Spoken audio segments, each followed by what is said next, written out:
I let people in after this.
Okay.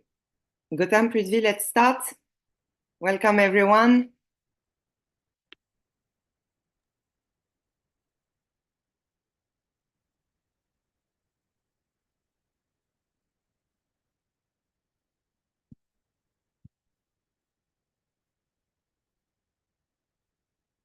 Okay. Gotham Prithvi, let's start. Welcome, everyone. Let's start. Okay.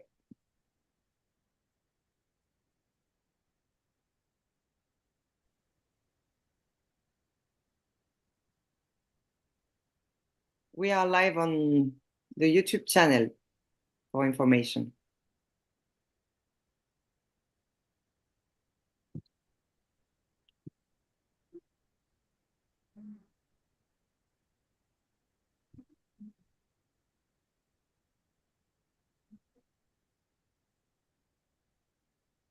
Prithvi, would you like to introduce the concept, explain a bit about Yes, how you guys went about doing this? yes. Welcome everyone from around the world. My name is Prithvi, and we are Classic Drivers Club based in India, in the eastern part of India. Uh, a few weeks back, we conducted a historic vehicles rally for the visually impaired. Uh, we thought that we needed to do an event with a social cause, and we decided to tie up with a foundation for visually impaired students. I'll just briefly, we've made a presentation giving the basic guidelines on what exactly we did. So if anyone across the world, historic vehicle enthusiasts, clubs, want to conduct similar rallies, we've put it in black and white on what we did. So you could take some clues from that. Uh, After I finish with presenting our document, please feel free to ask any questions.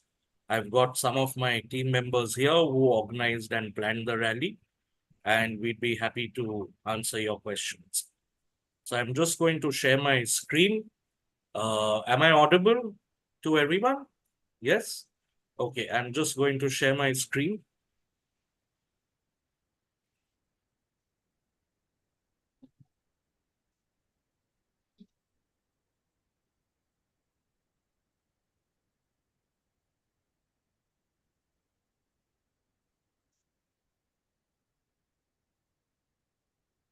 Okay, welcome to the Historic Vehicles Rally with a Difference. As I said, this was organized with the aim of collaborating with a foundation that supports visually impaired students. Just to briefly introduce you to the concept, as I said, we wanted, as a historic vehicle club, we wanted to do something meaningful uh, with a social cause.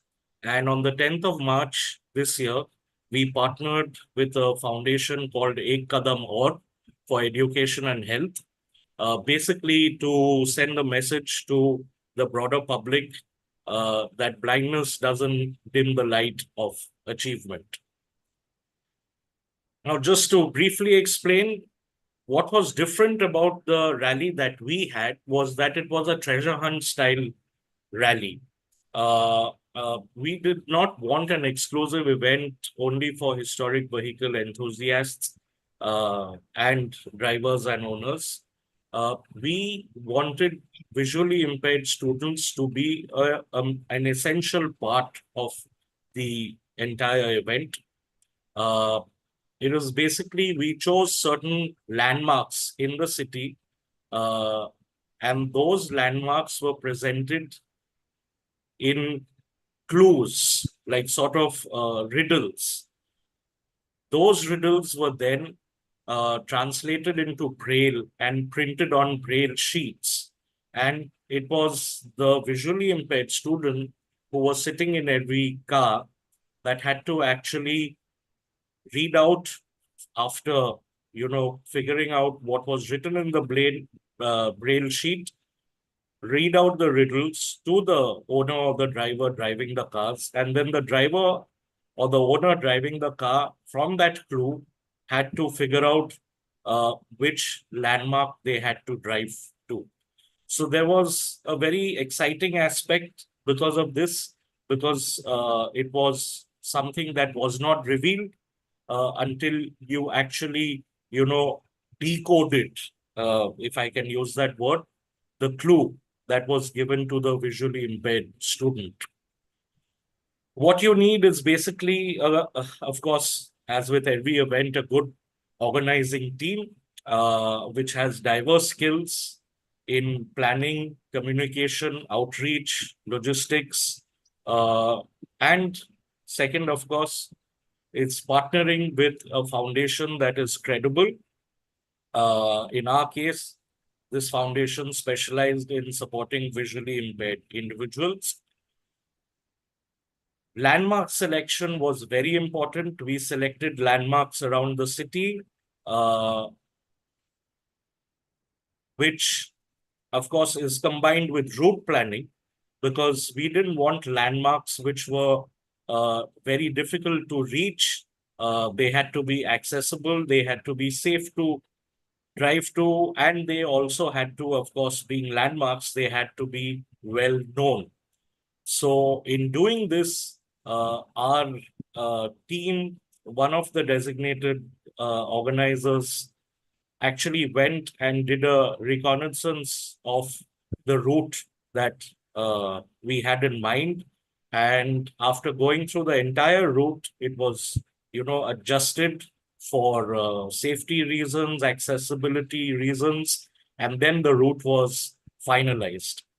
A very important aspect that we had to keep in mind is that the visually impaired student had to be escorted by someone from the foundation to guide them to reaching the starting point, to getting into the car, the sheets being given to them, and of course, uh, feeling their way around the car and getting out of the car at the end of the rally. The clues were first made in the local language, any language, English in this case, and it was then printed into a braille format for the blind students. Being a time, speed, and distance, TSD rally, that was also devised by a separate team that specializes in TSD events to start, to manage the rally starting at a particular time with clear instructions for the drivers of the cars. That team also, of course, assigned the marshals. A professional team of marshals was engaged, and they were told beforehand what the landmarks were, and they were asked to be there before the start of the rally with a clear sign, in this case, the sponsor's logo, which was very prominent. Each of the marshals at the landmark were there on motorcycles with the sponsor's logo clearly visible, so that once a landmark was found, the driver needed to just drive up to the marshal and get his time card signed by the marshal. So we first assembled at a designated start point. Every car had a rally number. Usually, in our case, the oldest car was number 1, and so on. The marshal team was briefed and they were sent to their fixed locations. We distributed the braille sheets to the blind students, to the visually impaired students 10 minutes before the flag off. Nobody knew what the clues were. None of the participants knew. The owners were only handed over their TSD sheets, and we flagged off every car at a minimum of 2-minute intervals to avoid a sort of a log jam or a traffic jam, and cars, to avoid cars from trailing each other. Thereafter, as the rally started, the blind students started to decipher from the braille sheets the clues and riddles that were printed on the braille sheets. They read it out to the drivers, and the drivers then figured out, decoded the clues and figured out which landmark to go to. Now, I have to say that there was no fixed route. You could reach the landmark through any route that you wanted. So there was no fixed route. What being a TSD rally, of course, there was the aspect of speed. You couldn't overspeed. If you did, you'd get penalty points. If you were below speed, you'd get penalty points. These were all clearly written in the TSD sheets. At the end of the rally, we had 6 landmarks. Once you had completed 6 landmarks, or even if you couldn't decipher all 6 landmarks, at the end of the rally, each driver had to hand over their TSD sheet to the chief marshal for tabulation of the results. That was basically it, and we hope that uh, world over this can be uh, a model for other clubs and also federations and enthusiasts to conduct similar rallies for the visually impaired, because it was a very rewarding experience for our participants as well as the foundation, the visually impaired foundation, because the visually impaired students they were very excited when the cars were being driven, and the fact that they were sitting in historic vehicles, which they had never done before, and they had to read out clues from the braille sheets, and the drivers and the visually impaired students acted like a team in figuring out and decoding what the clues were, eventually reaching the landmarks and then completing the course. So that is a summary of how we conducted our rally.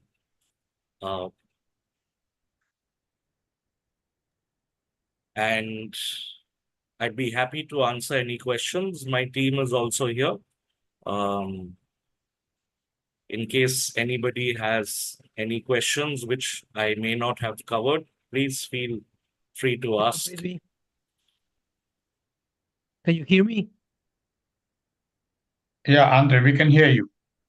Perfect. First of all, congratulations. I never heard of something similar to this idea, and it's look a great idea, great idea. So congratulations for that. Let me tell you that I'm taking my notes because I think it's something that any federation and club we should think on making something similar. So for sure, I will try to contact you to make this idea happen here in Uruguay, where I am. Let me ask you, how many participants did you have in the event, and if it was easy or not to find the blind people to join the event? Yes, thank you, first of all, Andres. We had, because this is the first time that we organized a rally like this, we were also a little anxious. We didn't know how it was going to turn out, especially when you have visually impaired people, So to answer, there were a number of aspects. First, the foundation, the collaboration had to be very important and credible. We approached a number of foundations or schools which support visually impaired students, and we felt that some of them were not very enthusiastic. They thought that it was too risky and there were too many gray areas. And ultimately, the one that responded the best and was very enthusiastic is the one that we collaborated with. But being the first time that we organized an event like this, we wanted to take a small step, and therefore we restricted it. We asked the Visually Impaired Foundation to designate just 20 visually impaired students. So 20 students in 20 cars with each of their escorts. So you had in the car, we chose cars which were 4-seaters, not 2-seaters, because the escort had to be there with the visually impaired student. So you had the owner or the driver, and maybe a second person with them. And you had the visually impaired student, and you had that student's escort who who can see, who's not visually impaired. So that was essential, and we restricted it to just 20 because we wanted things to progress smoothly and we did not want to increase the numbers for our first event. Having said that, we plan to do this annually for sure. And now we are confident that we can have a greater number of participants. 1 minute, Prithvi, because Andreas lost the connection. He is joining again. Okay. Okay. I think what could be interesting for you to probably mention is that though there were 40 of them, let's say, in connection with the association, plus a few more people, about another 5, 7 of their officials, almost 50 of them, who were extremely excited and enthusiastic later in the afternoon during the prize distribution. And the fact that you have to, even if you have 20 cars, at the end of the day, for the lunch and everything, you have to cater to almost 100 people and more, actually. And that in Yes. itself is what I guess you have to keep in mind. It's different from another event where only 2 people per car is what you would normally account for. Yes. I'm just waiting for 100 to, of course, come back. Yes. Rest to join back then.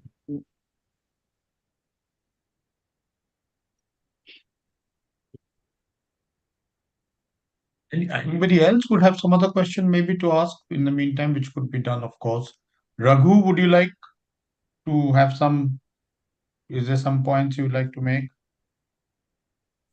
Well, I am just very impressed with what Prithvi has done. We would certainly like to repeat that in Bangalore. I think the important thing that he's done is that he's also worked it out into a process that is easily replicable. Getting the braille sheets done, doing the recce, things like that are very easy. I mean, it's for somebody outside the country, it's very easy for them to replicate the process. And then the question is to bring in more people. I think that's an important thing. But it's a good start. And sorry to interject. I just want to clarify. I had actually very little to do with the rally. The organizing team consisted of Ritobrata, who's also here online, and Dipanjan, who's here, and Darshan, who's not here at the moment. So it was actually a club effort. I had a very minor role in the whole thing. What you mentioned, translating, from English into Braille prints, these were things that the organizing team did, because you're right. In Calcutta, we have just one institute that actually translates language into Braille, standard language into Braille.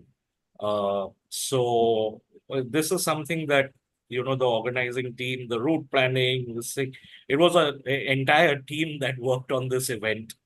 And Gautam and Gabriela, the president of the Retromobile, the Romanian Foundation, were both there in person. Sorry, Raghu, please carry on.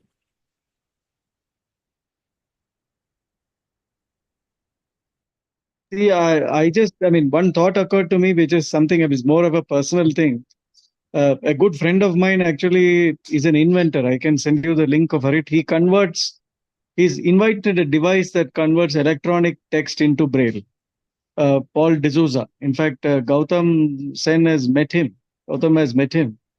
And it might not be a bad idea to actually use, instead of printing out the sheets, which are quite difficult, is to actually give people the devices where Braille pops up on the machine. It's got readable points which rise up and down on a metal plate, so that electronically you can do the prepare the tulip for the sheet, the instruction sheet, and the visually impaired person can actually scroll electronically, and the text pops up on a single device instead of carrying sheets. Because I know that printing sheets is a bit difficult. You've got to find a typewriter. But these devices have to be provided to everybody. Yes. So that is something that one could get a sponsor to provide, because he's quite anxious that it is being shown to people and demonstrated. In fact, that's a brilliant device. I can send you a link of the device separately so that you understand how significant it is. It's being deployed in a number of places in India now. What it does is it converts electronic text, and there are tiny little step motors, which are actually the same motors that are used in mobile phones to power the vibration mode. And these motors are assembled in a unit of 8 motors per unit, and that pushes up these little tabs to form braille on a sheet, on a metal plate. So the braille keeps popping up and down, and the person can read it. Once he reads a sentence, he or she reads a sentence, he can scroll to the next sentence. So it's a very handy, compact little device. It's a company called Touche Tech. I can send you the link separately. At the same time, I have to also say that what I came back with from this whole event, the thing which I treasure the most is this little booklet, which is a road book, which is for us, it's all blank. Yes. The pages are white and white and white. Of course, there are these things in Braille, but to me, that I think is something I've treasured and I've kept aside. And I think maybe you should show that. One of you, Prithvi, somebody from your team, should show that to everybody, which is a beautiful thing to have. Because Yeah. I don't know, that's its own speciality. Incidentally, This little road incidentally in book, Bangalore, which is so different from road books that we are used to. Incidentally, in Bangalore, on the 25th of May, they are conducting an event. We are not doing it from Karnataka Vintage and Classic Car Club, but a rally, a treasure hunt for visually impaired navigators is being done, not only for classic cars, but for all cars. And a few of us from the Vintage Car Club are going to join it. It's being done by our motor sports club in Bangalore. So they are doing the same thing. But we are planning to join it with a team of drivers from Vintage Karnataka, Vintage and Classic Car Club. So, what Gautam just mentioned about the braille sheets, which were handed over to the visually impaired students, when I first saw it, when I was given a copy and I saw it, I was wondering, what is this? I mean, and it's just this. We have absolutely, I mean, we can't figure out anything. This is the title page, which is basically the sponsor's logo, our club logo, and the title of the event. And then all the clues are printed in braille, page after page, one page for every landmark. These are all riddles. And it was amazing to see these visually impaired youngsters, just with their fingers feeling those dots and reading out to the owner or the driver of the car, and communicating with each other through these dots and dimples. And it's quite something.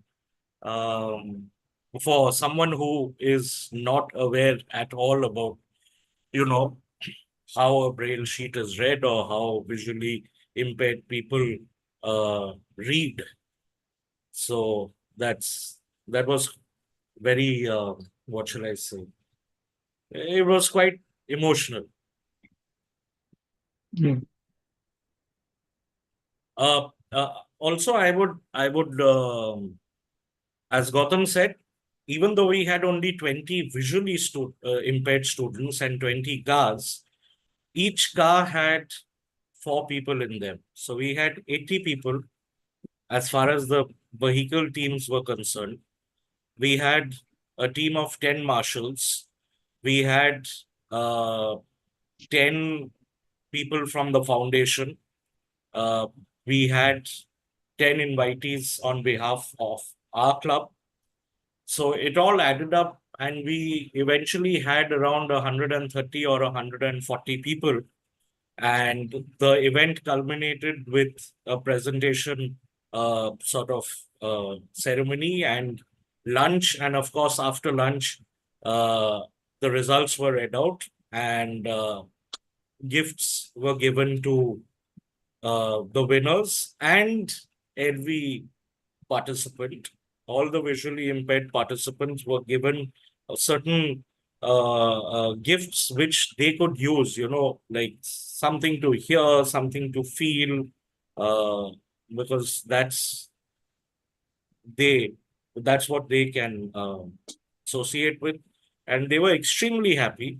But my point is that, catering to so many people and buying all these gifts and this thing, the costs were quite significant.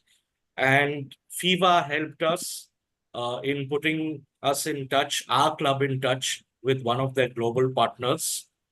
In this case, we collaborated with Motul, and Motul was a very good sponsor for the event. Motul had their own team, and I think they were also very happy with the way the event was conducted. And the entire cost for the event it came out of Motul's sponsorship that was given to the club. Not only that, Motul also uh, said that, which we wanted to do in any case, but they insisted that we give a certain amount from the sponsorship uh, donated to the visually impaired, the Foundation for the Visually Impaired. So that's the last thing we did, that we handed over. Our club donated a fair amount of money for the students.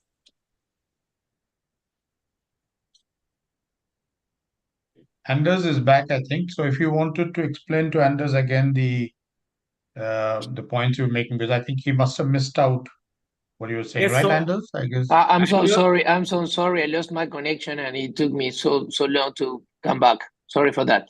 yes, so No Anders, issue. to answer your question, we had 20 visually impaired students and 20 cars, but each of those cars had the escort for the visually impaired student.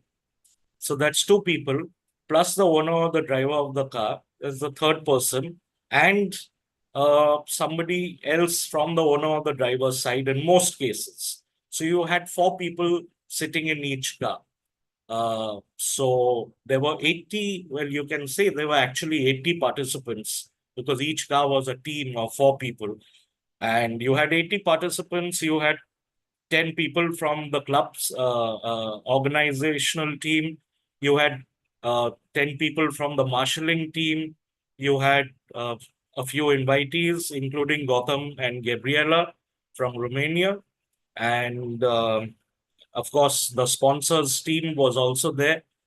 And so this all added up to around 130, 140 people.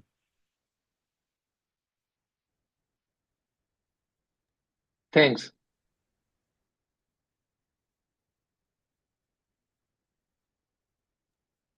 Anyone else? What I think, so what I was saying, explaining is that I think there was a little presentation which Prithvi shared earlier, and what we can do is to, of course, have that circulated to every to our ANF in Uruguay and other places, and maybe we could put this together into a little, I don't know, short video format or something like that, which in turn again can be sent to all the people, all the members of FIVA, and people can benefit from the concept of how to be able to do that in their parts of the world. Right, right. Well, at the moment, I think our PDF document touches upon all the, critical aspects of organizing an event like this. A video, well, certain clips we can use to make it a little more interesting. We'll do that. We'll do that in due course. And if my colleagues, my members from the organizing team, Dipanjan, Darshan, Ritobroto, if you all would like to say something, please feel free to do so. Oh, and we have a participant. I'm sorry, we have a participant here as well. He was there with his 1968 Mercedes 115, Shorojit, who's joined us. Why don't we start with the participant first and get a participant's perspective of the event? Shorojit, can you please, share your experience of the rally? with us?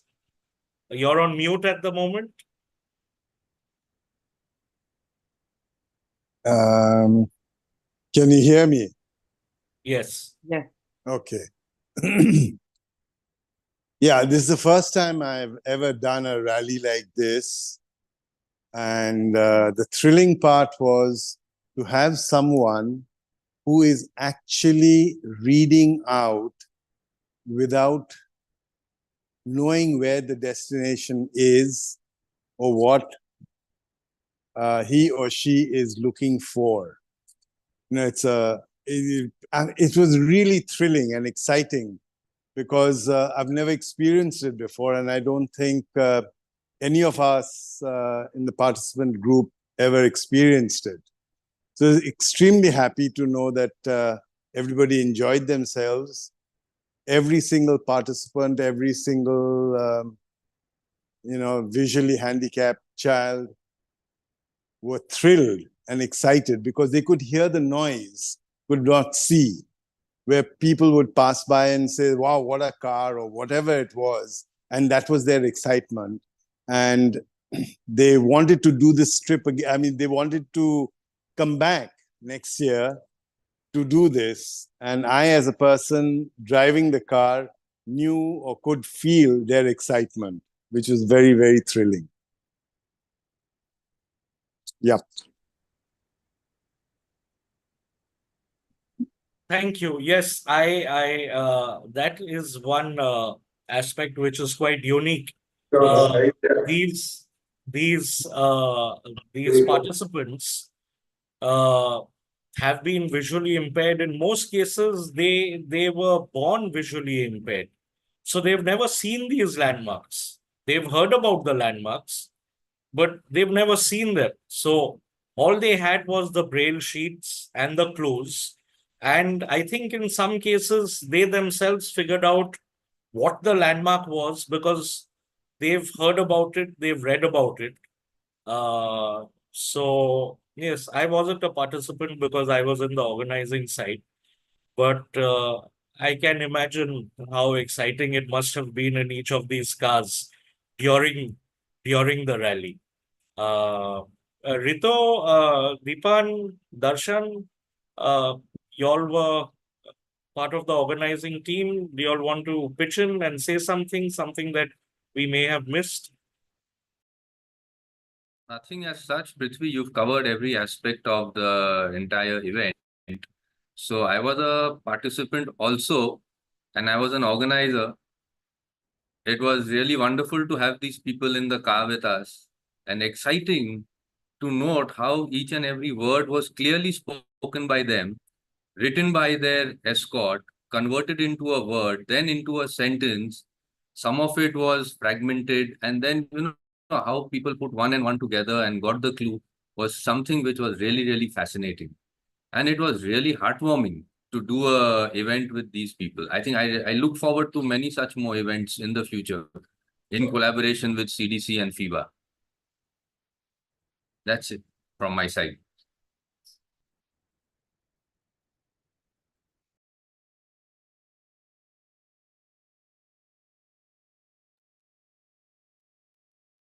Actually, maybe I'll also add I was there, of course, to just see the event, and we're not really either participating, nothing beyond to just see and well to flag off kind of a thing, and then later on be there for the prize distribution. Is the fact that most of the youngsters who were visually challenged who were there, their enthusiasm and the excitement was really palpable, and even eventually the disappointments if some of them didn't get it right or something went wrong or they didn't do as well as they thought they would. So the sense of the spirit of competition in a decent way, in a nice way, not in a desire to win as much as if they were stumped by some points or some problem or some, let's say, clue. The disappointment of that, at the same time, the excitement of having been able to guess or been able to figure out some answers was something which was really, really special. I understand that there were apparently sort of breakfast boxes or brunch boxes kind of packed into the car. And many of the youngsters didn't even touch it. They didn't want to eat or didn't want to bother with that because they had full concentration in finding the clues. And they just didn't want to, they didn't have the appetite for anything till the event was over. And that was, I think, was very, very, very, very impressive in in their involvement and their desire to be a part of it. And I'm sure there's something that would probably remain in their memory, for a very, very long time.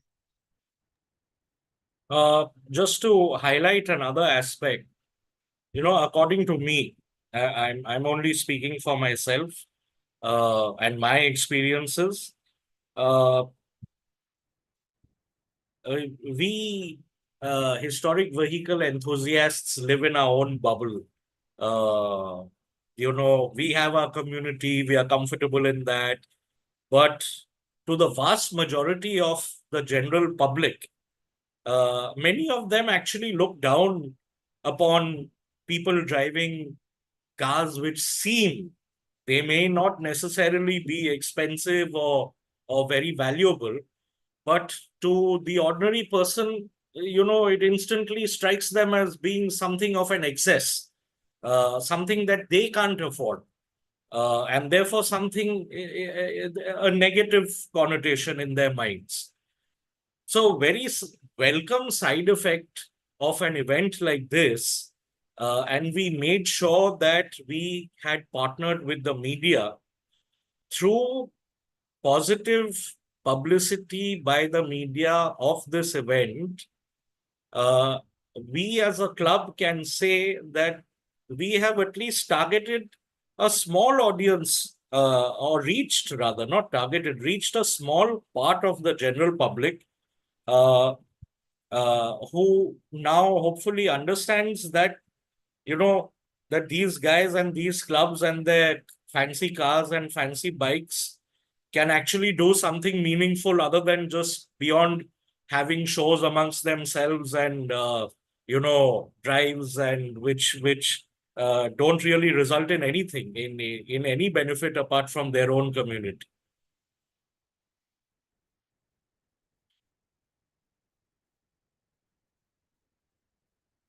So that was the idea. What as a club, what as a community can we do to make a difference in people's lives? And this is something that we thought of.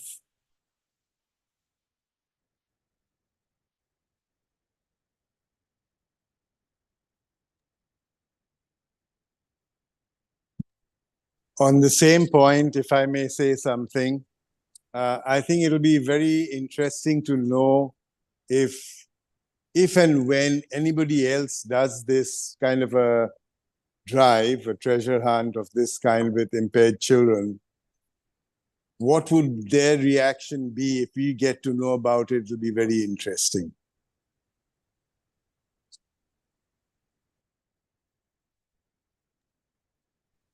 Also, I'd like to add that the partnership sort of continues because the founder of this particular foundation is an Indian who's actually based in Chicago in the US.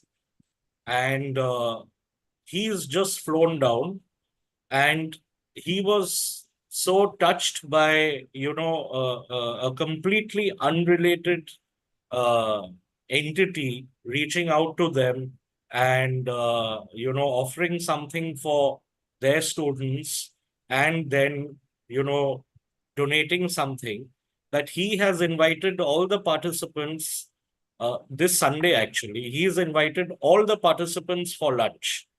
So we are going to meet again, because all the students who took part are going to be there again, and the participants are going to be there again. So it's nice. It's been nice, very nice.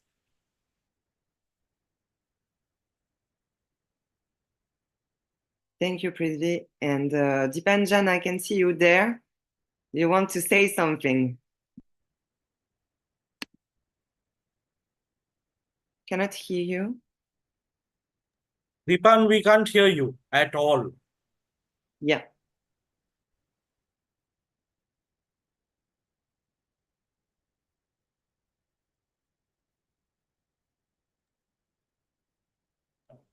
Rito, are you in a position to speak? Would you like to say something?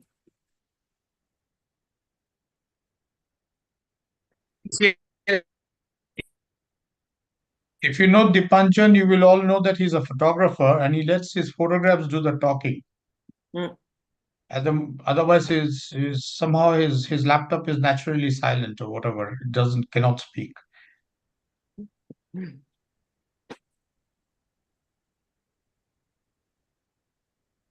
Okay, in case anyone has anything to add or ask a question, uh, we'd be happy to answer. If not, then I think we can uh, end up and wrap up this chat room. Okay, he's trying to join again, Dipanjan, and maybe Prithvi, you can let your email and contacts for people to stay in touch with you. We did share the chat room with your social media references, so people can follow also what you are doing the rest of the year. We should I didn't And yes, Dipanjan, can you speak right now or no? Can you hear me? Yes. So Thank you. before the Dipanjan starts, I've just shared our website address in the general chat. So the entire PDF file is available on our website, and our contact details, everything is there on our website. So you can just reach us and the organizing team through the details on our website. And of course, download this PDF document, which is also there. And also maybe Prithvi to take the opportunity during, I don't know, next chat room or even by private Zoom meeting to contact the FIVA Events Commission and also the membership to join the forces all together and maybe help the people who would like to do the same kind of event as you did, obviously. Absolutely. We'd be very happy to do that. Dipanjan, please go ahead. You were trying to say something. Yeah. So it was like basically it was like very special and like heartwarming and like very special actually to do the photography during the event, because that time I feel like I am doing the photography and basically I am seeing and then capturing the moments of the people like who doesn't have that sense, right? So and like from the beginning, like when they arrived in the event to they are getting inside the cars, then they are getting the braille sheet, and the first thing like after getting inside the car they were touching like the car dashboard and the car doors and all, and they were also asking the question to the owners, right? So they were like very keen to know like and they were like very amused like these old cars are still running, and the kind of the age they get to know like the age of that particular car they are sat in, and actually they were touching and like the how they were trying to feel, right? So that was like very heartwarming for me to capture actually during that short amount of time, and actually yeah, so that is like very special for me. Andres, I would just I want to tell you specifically that I, as an organizer, as one of the organizers, I was extremely scared when the event started. I was scared because I thought it would be a complete flop, that none of the blind students could actually read this sheet of paper, which is just white and has dimples and dots, and they would not be able to figure out and read out to the owners what the clues were. And then the owners would be driving around in circles, wondering what the landmark is, because everything was unknown. So I was actually very, very anxious during the rally.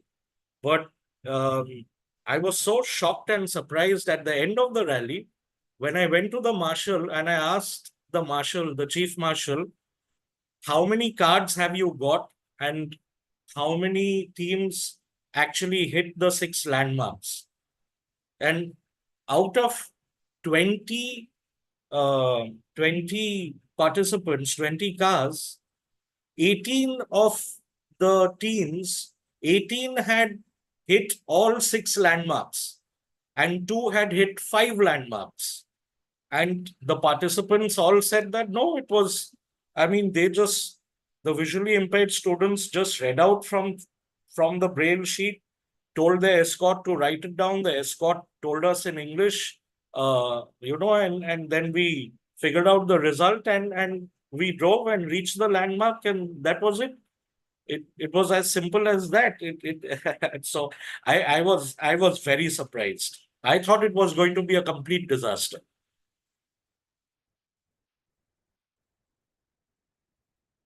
Rito, why don't you just have the last word, since you were uh, one of the integral parts of the organizing team? Why don't you say something, and then I think we can wrap up this chat. Sure. Well, Prithvi, so you have covered most of the crucial aspects of the entire event, and certainly it was a brilliant event and a brilliant participation by the visually impaired students. Active participation and the enthusiasm in the students were something remarkable to be seen. And we really hope that such events take place across the world. And I don't know why I cannot see you. I'm sorry. I think you've lost it. Oh, Bad connectivity. I think in between, am I audible? Yes. Okay. So we hope that many other clubs under the patronage of FIFA continues doing and running this event worldwide, and we will be most happy to help out in case of any assistance, be it, or any guidance for this particular event. We already shared the details on our website, which we have already shared with all of you. Should there be any further requirements, we are always there to assist. And that's it. Yeah, I'd just like to say one last thing to the members who are there from other countries, the few members who are there from other countries. If and when you're organizing and planning and actually sort of firm up an event like this, please market it well. Please market it. Please tie up with the media, and please try and project the event to a wide audience so that the foundation also benefits and your club or your federation also benefits. That's all from my side. Thank you. Just preview about that, because the live will stay online afterwards, and maybe people will have also question about that. Just one question: did you prepare before the event a sort of media kit with all the details to facilitate eventually the work of magazines or newspaper or even influencers? We did, but all we said that this is a rally for the visually impaired. And we said that it's called the historic rally of the senses. So we said that, they have one sense, a critical sense, which is eyesight, which they don't have. And this is going to be a treasure hunt style rally. That's the only brief that we gave to the media and Instagrammers and the like. And we said that if you really want to see what's going to happen and what's going to go on, we'd like you to be there and see for yourself what exactly is going to happen, because we ourselves didn't know how it's going to play out. So no, we didn't have a media kit as such. Okay, and is it something to recommend to eventually reach a broader audience to explain more, or what is your feeling about that? I would request Deepanjan maybe to take that question about a media kit.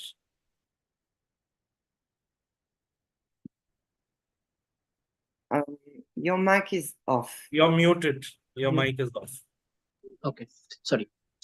So yeah, so actually I think in the media kit we put all the flow of the event that we put, like what is going to happen, and then we sent few photographs like later actually that we sent to them about the event. And yeah, so few reporters from there, they actually came to our event and they took interviews actually, so during the event, so for like from both of the participants, so that was there. But the reason why we didn't have a media kit, Elise, is because we couldn't disclose the landmarks. Yes, But yes, once you give that it to we the did. media and you give the landmarks to the media, and then the media's, invariably it's going to come out and this thing, and Yes, there's no element of mystery or surprise left. yeah. Even Yeah, I, this is for that matter, even I, as an organizer, I think there were just two or three people in the entire organizing team who actually Mm. knew what the landmarks were. And it was only 10 minutes before the rally that I knew what the landmarks were. So it has to be secret. You have to maintain secrecy for a treasure hunt style rally, which is based on clues and riddles and all. That's an essential component of the fun. That both for the visually impaired student as well as the owner of the car. okay. Thank you for this precision. Gautam, if you're still there and you want to say something before we close the session, please go ahead. And thank you again for this presentation. I was like close to cry many times. I'm not gonna lie, because it's it's really something. You did something really, yeah, it's human and really important, I think. So I personally thanks you for that as well. Yes, I, on behalf of our club, would like to thank our participant, Shorojit, who is here, because he is the one who actually thought of it 2 years back. He is the one who first suggested it. And then because of COVID, we could not hold this event. And from time to time, he would keep telling us that, I really think we should do this, do this. And he's been associated with one of the biggest blind, visually impaired academies in our city. And he's been a patron to their foundation for many years. So thank you on behalf of our club. Thank you for giving us the idea. Thank you, Brigitte. Okay, have a nice weekend, you all. Don't forget to follow the club, Classic Driver Club. You will find every details on our FIVA page on social media. Gautam, you there? Do you want to say the last word for The last word. Yeah. No, I think it's a concept which is not new for people in India, in terms of the fact that people are associated with the automobile, because there were some similar events done 15-20 years ago and more recently. But for modern vehicles, to have it associated with historic vehicles is really new. And then to, of course, do it with a very specific treasure hunt format, that's really new, because I think earlier there have been a bit of more like routes and TSD, more to do with roadmaps and routes. But here, the idea of having clues and to then look at that, I think makes it more interesting and exciting. A route, honestly, for people who are visually impaired, I think is not that interesting or relevant as much as probably evoking either a place of historical significance or something like that. So I think it's a much more interesting format, and I would really think that all historic vehicle clubs and associations and federations around the world should take a leaf out of what CTC has done. CTC is only very happy to share this with everybody, and they would like the concept to spread around the world. And I think it would be a great idea if we are able to see that historic vehicle is not just about having, let's say, fun only. It also has a cause beyond being just a thing which is cultural. And so I think in that sense it's a really interesting step, and I'm sure in Uruguay, in Latin America, in other parts of the world, and in other parts of India, we probably see more and more of these kind of events taking place. And I really hope that it would be good for everybody concerned, I think. Thank you. And thanks for having organized this. CTC compliments to you all and for everybody out there who came in today. Thank you. Thank you. Thank you. Thank you. Bye. Bye, Thank you, everyone. everyone. Bye-bye. Bye. Thank you. Have a good weekend. Bye-bye. Good weekend to everyone. Goodbye. Bye, Raghu.